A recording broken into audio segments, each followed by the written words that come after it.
Hi friends, welcome back to our channel village gossip kitchen. நம்மளோட 30 days live weight loss சேலஞ்சில் இன்றைக்கி day 4 ஆயிடுச்சு. டே 4 அன்னைக்கு பார்த்தீங்கன்னா, நான் இன்றைக்கி டயட்டில் என்னென்ன எடுத்திருக்கேன், என்ன எக்ஸசைஸ் பண்ணியிருக்கேன் அப்படிங்கிற எல்லா டீட்டெயில்ஸும் இந்த வீடியோவில் நான் உங்களுக்கு ஷேர் பண்ணியிருக்கேன். அடுத்து என்னோட வெயிட் என்ன இருக்குது அப்படிங்கிற எல்லா டீட்டெயில்ஸும் இந்த வீடியோவில் உங்களுக்கு நான் ஷேர் பண்ணியிருக்கேன். கடந்த ஒரு 2-3 நாளாக வந்து நான் வீடியோஸ் போட்டுட்ருக்கேன். நீங்கள் நல்லா சப்போர்ட் கொடுத்துருக்கீங்க. அதுக்கு ரொம்ப ரொம்ப ரொம்ப தேங்க்ஸ். நீங்கள் நான் சொல்ல வர விஷயத்த புரிஞ்சு அதுக்கேற்ற மாதிரி டயட் பிளான் பண்ணி ரொம்ப வருஷமாக நம்ம சேனலை ஃபாலோ பண்ணி நிறைய பேர் வெயிட் லாஸ் பண்ணிவிட்டு அதை வந்து நீங்கள் எனக்கு கமெண்ட்ஸ்லாம் ஷேர் பண்ணுறப்போ அவ்வளவு சந்தோஷமாக இருக்கும், ஒரு நிறைவாக இருக்கும். ஏன்னா நான் பார்த்தீங்கன்னா டயட்டில் வர டைம் எனக்கு டயட்டை பற்றி எந்த ஒரு புரிதலும் கிடையாது. யாருமே எனக்கு சொல்லித்தர இல்லை. திடீர்னு ஒரு 12th முடிக்கிற ஸ்டேஜில் வந்து திடீர்னு ஓவர் வெயிட் போட்டுட்ருக்கேன். அது வரைக்கும் 48 கிலோ இருந்தேன்னா டக்கு டக்கு டக்கு டக்குன்னு வெயிட் ஏறுது. மேரேஜுக்கு அப்புறம் வந்து ஒரு 100க்கு மேலே போகுது. எப்படி டயட்டு ஃபாலோ பண்ணுறது, என்ன ஏது எந்த ஐடியாவும் கிடையாது. அப்போல்லாம் பார்த்தீங்கன்னா பெருசாக வந்து இந்த மொபைலும் நம்ம கையில் வந்து ஸ்மார்ட் மொபைல் அந்த மாதிரி எல்லாம் கிடையாது இல்லையா. ஸ்மார்ட் ஃபோன் எதுவும் கிடையாது. ஸோ அதனால் நமக்கு வந்து கூகுளில் தேடி எடுக்கிற அந்த ஒரு இது கூட நமக்கு சரியாக தெரியாது. அப்படி இருக்கிற ஸ்டேஜில் தான் நான் வந்து கொஞ்சம் கொஞ்சமாக தேடி கற்றுக்கிட்டு கலோரி டயட்டு ஃபாலோ பண்ணேன். அதில் எனக்கு வெயிட் லாஸ் ஆகலை. அப்படிங்கிற பட்சத்தில் எனக்கு ஹார்மோன் இம்பேலன்ஸ் இருக்கனால கலோரி டயட்டில் வந்து நார்மலாக ஒரு பர்சன் மாதிரி எங்களால் வெயிட் லாஸ் பண்ண முடியாது. அப்புறம் தான் எனக்கு தெரிஞ்சுது, okay low corp diet follow பண்ணலாம். அதில் எந்த மாதிரியெல்லாம் சாப்பிடலாம் இல்லையா. இப்போ நீங்கள் சிலர் கேட்பீங்கல்ல, முட்டை சாப்பிடலாமா சிஸ்டர், முட்டை சாப்பிட்டா வெயிட் போடுன்னு சொல்கிறாங்க. இது மாதிரி நிறைய டவுட் எனக்குமே இருந்துச்சு. அது எல்லாமே கொஞ்சம் கொஞ்சமாக தேடி தேடி கற்றுக்கிட்டு தான் நான் வந்து ஒரு 7-8 வருஷமாக இந்த வெயிட் லாஸ் ஜேர்னிக்குள்ளே வந்து அதை உங்கள் கூட ஷேர் பண்ணுறேன். ஸோ அதை பார்க்குற நிறைய பேர் ஃபாலோ பண்ணிவிட்டு நிறைய பேர் பார்த்தீங்கன்னா எனக்கு ரொம்ப சந்தோஷமாக இருக்கிற விஷயம் அப்படின்னா, ஸ்டார்டிங் பீரியடில் வந்து நான் என்னோடய வெயிட் லாஸ் ஸ்டோரி கூடவே சப்ஸ்கிரைபர்ஸோட வெயிட் லாஸ் சக்ஸஸ் ஸ்டோரியும் வாய்ஸ் மெசேஜ் எல்லாம் நான் ஷேர் பண்ணிகிட்டு இருந்தேன். ஃபோட்டோஸு, அவங்க கொடுக்குற ஆடியோ வீடியோ எல்லாமே நான் ஷேர் பண்ணிகிட்டு இருந்தேன். அந்த டைம் இருக்கிற வீடியோஸ், ஸ்டார்டிங் பீரியடில் இருக்க வீடியோஸ் போய் பார்த்தா தெரியும், ரொம்ப வருஷம் முன்னாடி உள்ளது. அந்த வீடியோஸ் போய் பார்க்குறவங்களுக்கு தெரியும். அதில் வந்து நிறைய பேர் டயட்டு ஃபாலோ பண்ணி கன்சீவ் ஆனவங்க இருக்காங்க. ஓவர் வெயிட்னால சிலருக்கு வந்து இந்த பிசிஓடி தைராய்டு மாதிரி ப்ராப்ளம் இருக்கிறவங்களுக்கு, இந்த ஹார்மோன் இம்பேலன்ஸ் எல்லாம் இருக்கிறவங்களுக்கு டக்குன்னு வந்து அவங்களால சிலரெல்லாம் கன்சீவ் ஆக முடியாது. ஸோ அந்த மாதிரி பர்சன் வந்து ஒரு டயட்டு ஃபாலோ பண்ணி தன்னோட வெயிட்டை வந்து கொஞ்சம் மெயின்டைன் பண்ணி டயட்டு ஃபாலோ பண்ணி ஓரளவு கொஞ்சம் ஹெல்த்தியாக சாப்பிட்டாலே நமக்கு வந்து ஆட்டோமேட்டிக்காக எந்த ஒரு மெடிசன்ஸும் இல்லாமையே சிலருக்கு கன்சீவ் ஆகிறதுக்கான வாய்ப்புகள் இருக்கும். அதை சரியாக பயன்படுத்திக்காமல் இருப்பாங்க இல்லையா, அது தெரியாமல் இருப்பாங்க. அந்த மாதிரி பர்சன் எல்லாம் டயட்டு ஃபாலோ பண்ணி கன்சீவ் ஆகி அந்த குழந்தைங்களோட பிக்சர் இப்போ வரைக்கும் ஷேர் பண்ணுறவங்க எனக்கு இருக்காங்க வாட்ஸ்அப்பில். இப்போ வரைக்கும் அந்த குழந்தைங்கள்லாம் வளர்ந்துட்டாங்க. 5-6 வயசு ஆயிடுச்சு குழந்தைங்களுக்கு. இப்போ வரைக்கும் ஷேர் பண்ணுறவங்க இருக்காங்க. இலங்கையிலேருந்து ஒரு சிஸ்டர் ஷேர் பண்ணிட்டு இருக்காங்க. அப்புறம் கோயம்புத்தூர்லேருந்து ஒரு சிஸ்டர். எனக்கு ரொம்ப ஹாப்பியாக இருக்கும். அதெல்லாம் எனக்கு ரொம்ப சந்தோஷம் கொடுத்த காலகட்டங்கள். 2 வருஷத்துக்கு முன்னாடி பார்த்தீங்கன்னா இந்த மாதிரி நிறைய சக்ஸஸ் ஸ்டோரி நம்ம சேனலில் போட்டுகிட்டே இருப்பேன். அப்புறம் எனக்கு என்ன ஆச்சு, நான் ஏன் இப்படி ஆனேன் அப்படிங்கிறது எனக்கே தெரில. திடீர்னு நம்ம லைஃப்பில் வந்து நம்ம கொஞ்சம் மூட் அவுட் ஆகிற டைம் இருக்குது இல்லையா, அந்த மாதிரி டைமில் தான் வந்து நான் சேனலை ஃபுல்லாக வந்து நிறுத்திட்டு பிஸ்னஸ் பக்கம் கொஞ்சம் கவனம் செலுத்தலாம் அப்படின்ட்டு 2 வருஷமாக பேக்கிங் பிஸ்னஸில் கொஞ்சம் கவனம் செலுத்தி என்ன பண்ணேன்னு எனக்கே தெரில. ஒரு 2-2.5 வருஷமாக நான் ஏன் எப்படி தேங்கி போனேன் அப்படிங்கிறதெல்லாம் எனக்கு தெரியாது. ஆனால் இப்போ என்னோடய லைஃப்பில் நடக்கிற நிறைய விஷயங்கள் பார்த்தீங்கன்னா, எழும்பி ஓடணும்னு நினைக்கிற டைமில் வந்து நிறைய விஷயங்கள் எனக்கு எதிராக நடந்துகிட்டே இருக்கும் லைஃப்பில். அப்போது வந்து இதெல்லாம் இருக்குது, இதெல்லாம் எடுத்து போட்டுட்டு எப்படிப்பா செய்கிறது அப்படின்னுலாம் ரொம்ப கஷ்டமாக இருக்கும். அந்த மாதிரி டைமில் தான் நான் வீடியோஸ் போட்டு உங்கள் கூட என்னோடய வெயிட் லாஸ் ஜேர்னியை வந்து எல்லாத்துலேயும் எனக்கு ரொம்ப முக்கியமாக இருக்கிறது என்னோடய வெயிட்டை மெயின்டைன் பண்ணுறது. ஏன்னா அந்த 100 கிலோவுக்கு மேலே இருந்தேன். நான் என்னோடய வெயிட்டை இந்த அளவு இன்னைக்கு காலையில் 76 சம்திங் இருக்கேன்னு வச்சுக்கோங்க. இந்த அளவு வெயிட்டு குறைக்கிறதுக்கு எவ்வளவு ஸ்ட்ரகிள் பண்ணியிருப்பேன், எவ்வளோ கஷ்டப்பட்டிருப்பேன், எவ்வளோ சாப்பிடாம எவ்வளோ ஃபுட்டை கண்ட்ரோல் பண்ணி எவ்வளோ கஷ்டப்பட்டு வந்திருப்பேன்னு எனக்கு தான் தெரியும். அப்போ இந்த வெயிட் வந்து கொஞ்சம் அதிகமானால் கூட ரொம்ப கஷ்டமாக இருக்கும். நம்ம ஃபேமிலி சிச்சுவேஷன் வந்து டயட்டை ஃபாலோ பண்ண முடியாது. நமக்கு யாராவது ஒருத்தவங்க சமைச்சு கொடுத்தா நல்லாயிருக்கும்னு தோணும். இன்னைக்கு காலையில் கூட அம்மா வீட்டில் வந்து அவங்களுக்கு எல்லாம் செஞ்சு வச்சு எடுத்து வச்சுட்டு அங்கேருந்து கிடக்கிடன்னு அங்கே வீட்டில் வேலையெல்லாம் முடிச்சுட்டு குழந்தைங்கள ஸ்கூலுக்கெல்லாம் விட்டுட்டு கிடக்கிடன்னு ஓடி இங்கே வந்திருக்கேன். இங்கே வந்து இனி ப்ரௌனி செய்யணும், அப்புறம் கொரியர் பண்ண வேண்டிய விஷயங்கள் இருக்குது. நாளைக்கெல்லாம் ஓணம், இங்கே லீவ் இருக்கும் கொரியர் ஆஃபீஸு. ஸோ இந்த மாதிரி நிறைய விஷயங்கள் இருக்குது. இங்கே வந்து வீடியோ ஷூட் பண்ணிவிட்டு அதை எடிட் பண்ணணும், அப்புறம் எக்ஸசைஸ் பண்ணணும், எல்லா விஷயமும் இருக்குது. அதெல்லாம் முடிச்சுட்டு பேக்கிங் எல்லாம் முடிச்சு வச்சுட்டு நான் வீட்டுக்கு கிளம்புறப்போ சாயங்காலம் ஆகும். அடுத்து அங்கே போய் அடுத்த வேலை இருக்கும். ஸோ இந்த மாதிரி ஓடிட்டே இருக்கேன். இதுக்கு இடையிலே வந்து டயட்டை விடக்கூடாது, எனக்கு ஒரு குறிப்பிட்ட அளவு வெயிட் லாஸ் பண்ணணும் அப்படிங்கிற ஒரு எண்ணம் இருக்கு இல்லையா? ஸோ அதுக்காக தான் நான் வந்து இவ்வளோ கஷ்டப்பட்டுட்டு இருக்கேன். இதை நான் ஏன் சொல்றேன்னா, நிறைய பேர் கமெண்ட்ஸ்ல கேட்கறது, டயட் ஃபாலோ பண்ண கஷ்டமா இருக்கு சிஸ்டர், ஒரு மோட்டிவேஷனே வரமாட்டேங்குது அப்படின்னு சொல்லுவாங்க. மோட்டிவேஷன் அப்படிங்கிறது வெளியே கிடையாது, நமக்குள்ள இருக்கு. நம்ம ஒரு விஷயத்த தீர்மானிச்சு நான் இதை பண்ணியே ஆகணும் அப்படின்னு தீர்மானிச்சு நம்ம ஆரம்பிச்சோம் அப்படின்னா நம்மளாலேயும் முடியும். இன்னொரு ரொம்ப முக்கியமான விஷயம், இந்த வெயிட் லாஸ் ஒரு முறை வெயிட் லாஸ் பண்ணிட்டு அதுக்கப்புறம் நார்மலாக எனக்கு பிடிச்சதெல்லாம் சாப்பிடலாம் அப்படிங்கிற எண்ணம் இருக்குன்னா அதை தூக்கி போட்டுக்கோங்க. பிடிச்சதெல்லாம் உங்களுக்கு விருப்பப்பட்ட மாதிரி சமைச்சு உங்கள் டயட்டுக்கு ஏற்ற மாதிரி சாப்பிடலாம். உதாரணத்துக்கு இன்னைக்கு நான் ஷேர் பண்ணியிருக்கேன் என்ன ரெசிபி பாருக்கோங்க, கண்டிப்பாக உங்களுக்கு ரொம்ப பிடிக்கும் அதோட டேஸ்ட்டு. ஸோ எனக்கு பிடிச்ச ரெசிபிஸ் எல்லாம் டயட்டில் எப்படி சாப்பிடலான்னு பார்த்து சாப்பிடுவேன். இல்லைன்னா ஒரு நாள் எனக்கு பிடிச்ச ரெசிபி எடுத்தேன்னா அதுக்கு அதை நம்ம பேலன்ஸ் பண்ண வேண்டியதாக இருக்கும். டயட்டுக்கு சம்மந்தம் இல்லாத உணவுனா அதை பேலன்ஸ் பண்ணுறதுக்கு என்ன பண்ணணும் அப்படின்னு பார்த்தா அதுக்கேற்ற மாதிரி என்னோட டயட்டை நான் கொண்டு போவேன்.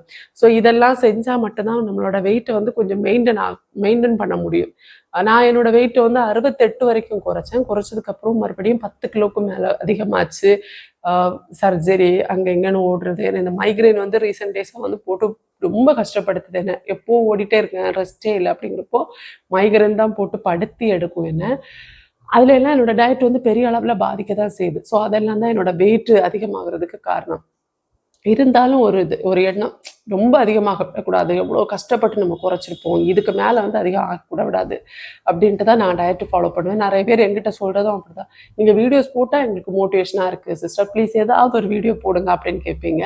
அதனால தான் நான் வந்து சரி ஓகே, நான் ஃபாலோ பண்ணுற டயட்டே உங்களுக்கு கொடுக்கலாம், நீங்கள் அதை ஃபாலோ பண்ணுறப்போ உங்களுக்கும் கொஞ்சம் மோட்டிவேஷனாக இருக்கும். ஓகே சூப்பர், இப்படியெல்லாம் கூட நம்ம வெயிட் லாஸ் பண்ணலாம் அப்படிங்கிற எண்ணம் வரும் இல்லையா? அதுக்காக தான் இந்த வீடியோஸை நான் உங்க கூட ஷேர் பண்ணுறேன். அப்பா எவ்வளவு நீளமா விளக்கவுரை கொடுத்துருக்கேன். கண்டிப்பா உங்களுக்கு இன்னைக்கு போர் அடிக்க போகுது. ஓகே, இப்போ அடுத்த விஷயத்துக்கு வருவோம். நான் இப்போ ஃபாலோ பண்ணுற டயட்டில் பார்த்தீங்கன்னா கலோரி வந்து 1200 கலோரி. இதுக்குள்ளே வந்து ப்ரோட்டீன் கொஞ்சம் 60-70 போகிற மாதிரி பார்ப்பேன். ஃபைபர் வந்து ஒரு 30-40 பேலன்ஸ் பண்ணணும் அப்படின்னு யோசிப்பேன். கார்போட அளவு முடிஞ்ச அளவு ஒரு 100க்குள்ளே நிறுத்துற மாதிரி பார்த்து தான் நான் கார்ப் எடுத்துக்கிறேன். எனக்கு என்னோட பாடி டைப்புக்கு எனக்கு வந்து எப்போவுமே ஒரு இது இந்த லோ கார்ப் டயட்டாக இருந்துச்சுன்னா எனக்கு கரெக்டாக இருக்கும். அந்த ஹை கார்போஹைட்ரேட் வர்ற மாதிரி நான் உணவு எடுத்தேன்னா எனக்கு வெயிட் போடும். அது வந்து என்னோட பாடி டைப்பு. உங்களோட பாடி டைப் எப்படி அப்படிங்கிறத பார்த்து அதுக்கேற்ற மாதிரி நீங்கள் டயட் பிளான் போட்டு ஃபாலோ பண்ணிக்கோங்க. ஓகே, இதில் வந்து ஒர்க் அவுட் எவ்வளோ நேரம் பண்ணலாம் அப்படின்னு கேட்டிருந்தீங்க. ஒர்க் அவுட் பார்த்தீங்கன்னா உங்களுக்கு முடிஞ்ச அளவுங்க ஒரு 1/2 மணி நேரமாவது குறைஞ்ச அளவு பண்ணுற மாதிரி பார்த்துக்கோங்க. முடிஞ்சால் வாக்கிங் போங்க. இப்போ வந்து வாக்கிங் போகிறது கொஞ்சம் கஷ்டமாக இருக்குது. ஏன்னா ரீசெண்ட் டேஸ்க்கு முன்னாடி நான் வந்து வாக்கிங் போகிறப்ப என்னை வந்து ஒரு நாய் துரத்திடுச்சு. அதுக்கு உயிரை கையில் பிடிச்சிட்டு ஓடி வந்துட்டேன். அதுக்கப்புறம் ரோட்டில் வாக்கிங் போகிறதே எனக்கு வந்து கொஞ்சம் பயமாயிடுச்சு. வேறு எதுவும் கிடையாது, நமக்கு வந்து கிரவுண்டெல்லாம் கிடையாது, ரோட்டில் தான் நம்ம வாக்கிங் போகணும் எங்கள் ஊரில். இப்போ வந்து ரோட்டில் வாக்கிங் போகிறது அதை பார்த்து கொஞ்சம் பயமாயிடுச்சு எனக்கு. வாக்கிங் போங்க. வாக்கிங் போனாலும் ஒர்க் அவுட் பண்ணுங்க. நிறைய பேர் என்ன நினைக்கிறீங்கன்னா வாக்கிங் மட்டும் போதும் வெயிட் லாஸுக்கு அப்படின்ட்டு. அப்படி கிடையாது, வாக்கிங் பண்ணாலும் கொஞ்சம் ஒர்க் அவுட் பண்ணுங்க. இப்போ வந்து நம்ம வீட்டில் ஒரு கதவு இருக்குன்னு வச்சுக்கோங்களேன், அந்த கதவை வந்து நம்ம யூஸ் பண்ணாமல் எண்ணெய் ஒன்றும் போடாமல் வச்சுருந்தீங்கன்னா அது ஓப்பன் பண்ணுறப்ப கர்ருன்னு சவுண்டு கேட்குல்ல, அதே மாதிரி தான் நம்ம உடம்பு வந்து நம்மளோட நடப்போ நமக்கு உடம்பு வியர்க்கும், நமக்கு வந்து கலோரி பான் ஆகும், அவ்வளவுதான். அதுவே நீங்கள் ஒரு எக்ஸசைஸ் பண்ணுறப்போ உங்களோட ஒவ்வொரு ஜாயிண்ட்டும் வந்து அசைவு கொடுக்கும். அது ரொம்ப முக்கியம். அந்த ஒவ்வொரு ஜாயிண்ட், இப்போ நமக்கு முட்டி அசையணும், கால் முட்டி அசையணும், எல்லாம் நம்ம உடம்புல வந்து ஃபுல்லாக எல்லா பார்ட்டும் வந்து அசைவு கொடுக்கணும். இல்லைன்னா ஒரு குறிப்பிட்ட வயசுக்கு அப்புறம் நமக்கு வந்து உட்காந்து எழும்ப முடியாது, நமக்கு ரொம்ப தூரம் நடக்க முடியாது, நிற்க முடியாது, இந்த மாதிரி நிறைய பிரச்சனைகள் வரும். அதனால தான் ஒரு 30+ மேலேயாவது கொஞ்சமாவது எக்ஸசைஸ் பண்ணணும் அப்படின்னு சொல்கிறது. கூடவே ப்ரோட்டீன் எடுத்துக்கோங்க. இப்போ ப்ரோட்டீன் ஓகே ஃப்ரெண்ட்ஸ், இன்னைக்கு நிறைய பேசிட்டு ரொம்ப லந்தா பேசிட்டேன். ஆனால் இந்த வீடியோ கண்டிப்பாக உங்களுக்கு யூஸ்ஃபுல்லாக இருக்கும்னு நினைக்கிறேன். அடுத்து இன்னைக்கு என்ன சாப்பிட்ருக்கேன், என்னோட எக்ஸசைஸ் என்ன அப்படிங்கிறத பார்த்துட்டு வாங்க. இன்றைக்கி என்னோட வெயிட் என்ன இருக்குது அப்படின்னு பார்க்கலாம். ஃபஸ்ட்டு பார்த்தீங்கன்னா இன்றைக்கி என்னோட வெயிட் வந்து 76.300 இருக்குது இன்றைக்கி வெயிட்டு. பார்க்கலாம் நாளைக்காவது அந்த 75 கிட்ட வருதா அப்படின்ட்டு.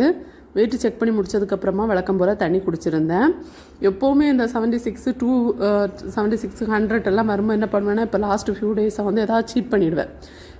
அதனால தான் இந்த முறை டயட்டுன்னு வந்தேன். டயட்டுன்னு வந்ததுக்கப்புறம் வந்து சீட் பண்ணலை. அதனால் கண்டிப்பாக அடுத்த நாள் வெயிட்டு குறையும். தண்ணி குடித்து முடிச்சதுக்கப்புறம் வந்து நான் ஒரு கப்பு டீ எடுத்திருந்தேன், இனிப்பு போடாமல். சாயங்காலம் குடிக்கிற டீ வந்து நான் ஒரு நாளும் உங்களுக்கு வீடியோவில் காட்டுறது கிடையாது. ஆனால் சாயங்காலம் நான் ஒரு டீ எடுத்துப்பேன். மதியம் போல் நான் கொஞ்சம் தூங்குவேன். ஒரு 10 நிமிஷம் அது சும்மா படுக்கவாது செய்வேன் நான். ஏன்னா எனக்கு நிறைய ஒர்க் இருக்கனால கண்டிப்பாக டயர்ட் ஆகிடும். இந்த மைக்ரைன் எல்லாம் இருக்கறனால கொஞ்சம் படுத்துருவேன். படுத்து எழும்பிட்டு அந்த உறக்க இதிலே அப்பா டீ போட்டு வச்சுப்பார். நான் எழும்பி வந்து அந்த தூக்க கலக்கத்திலே வந்து நான் சாப்பிடுவேன். அதனால தான் அந்த வீடியோ ஷூட் பண்ணுறதே கிடையாது. இல்லைனா எங்கேயாவது ட்ராவல் பண்ணியிருப்பேன், அப்போது வழியில் சாப்பிட்ருப்பேன், அந்த மாதிரி இருக்கும்.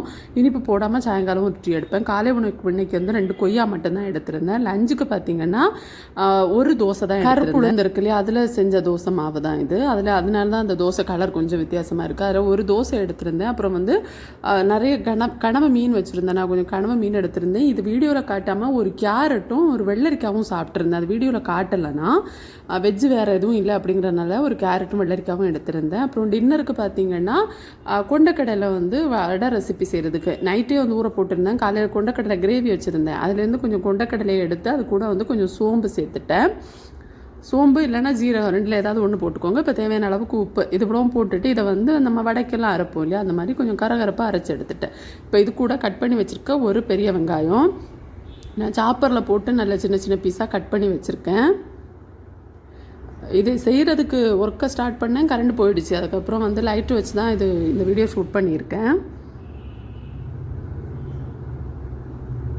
இப்போ இதை வந்து சும்மா இது கூட நல்லா கலந்து விட்டுக்கிறேன்.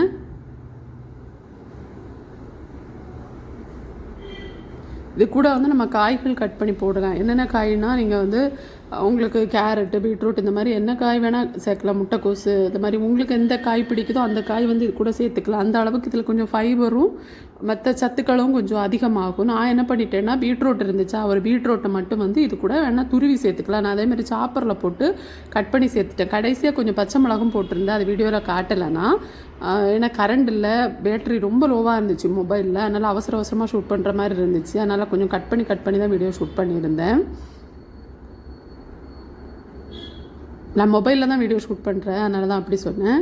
அப்புறம் வந்து இது கூட பச்சை மிளகாவும் சேர்த்துருந்தேன். இப்போ தேவையான அளவுக்கு உப்பு எல்லாமே நம்ம போட்டுட்டோம். வேறு மல்லி இலை, கருவேப்பிலை அந்த மாதிரி ஏதாவது போடணுன்னா போடலாம். ஒரே ஒரு ஸ்பூன் அளவுக்கு எண்ணெய் எடுத்திருந்தேன். அந்த சட்டியை வந்து தயவுசெய்து கொஞ்சம் பொறுத்துக்கோங்க. என்கிட்ட அம்மா வீட்டில் நிற்கனா வேறு சட்டியே கிடையாது, இதுதான் இருந்துச்சு. அதனால் இந்த கடாயில் வந்து நான் பொரித்தேன். ஒரே ஒரு ஸ்பூன் எண்ணெய் தான் எடுத்திருந்தேன். நான் வச்சுருக்கேன்ல அந்த ஸ்பூனுக்கு ஒரு ஸ்பூன் எண்ணெய் தான் எடுத்திருந்தேன். அதில் போட்டுட்டு 2 பக்கமும் முருகலாக வேக விட்டு எடுத்திருந்தேன். எண்ணெய் நல்லா சூடானதுக்கப்புறம் போட்டால் போதும். அப்போ எண்ணெய் வந்து ரொம்ப குடிக்காது. அவ்வளோதான். 2 பக்கம் திருப்பி போட்டு வேக விட்டு எடுத்திருந்தேன். நான் மூடி போட்டு ஆவியில் இது நம்ம வேணும்னா வேக வச்சு எடுத்துக்கலாம். ரொம்ப டேஸ்ட்டாக இருந்துச்சு. இதுதான் டின்னருக்கு எடுத்துருந்தேன். ஒரு நாளைக்கு வந்து நம்ம 1 ஸ்பூன் எண்ணெய் எடுத்துக்கலாம். நான் காலையிலேருந்து வேறு எதுலேயுமே எண்ணெய் சேர்த்துக்கல, அதனால் இது எடுத்திருந்தேன். இதில் பார்த்திங்கன்னா இந்த 2 வடையில் கலோரி 240 கிடைக்கும். ஒரு 13 கிராம் வந்து நமக்கு ப்ரோட்டீன் கிடைக்கும்.